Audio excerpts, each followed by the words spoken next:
Running from Monsters, Volume 1, Demons. If you're hearing this, you've acquired the necessary credentials and obtained clearance for the following highly sensitive information. This excerpted piece comes from Volume 1 of the Demon Files, Subject 12994, commonly known as the Babadook or Mr. Babadook. The last publicly recorded incident took place in 2014 when a woman and her son were tormented by the creature.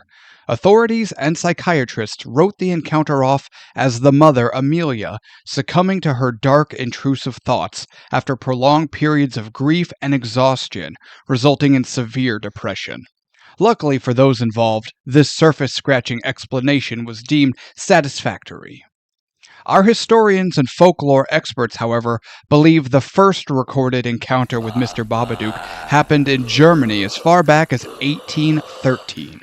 The victim was an elderly man whose death followed his discovery of a storybook made up of sketchings and childish rhymes.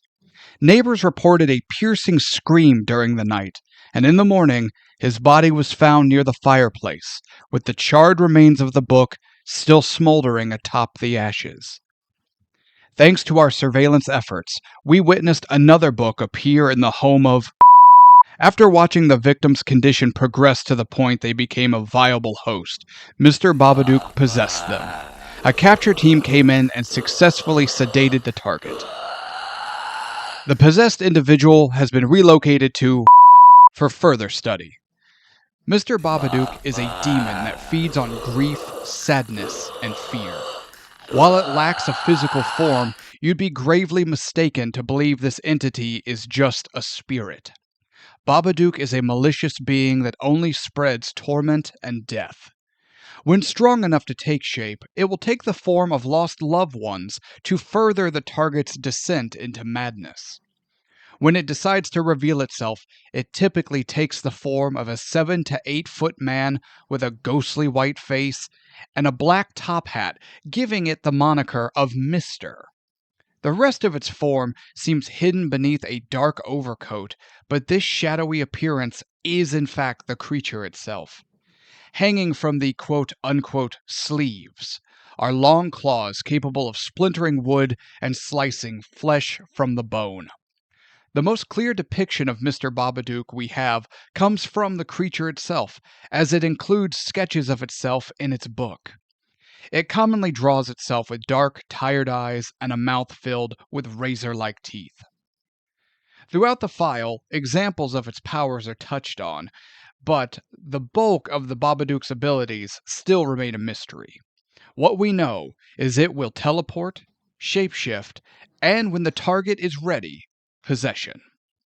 Its coming is heralded by the inexplicable arrival of its book. The book appears to those at their seemingly lowest and is the chief tool in tormenting a victim to the point possession is possible.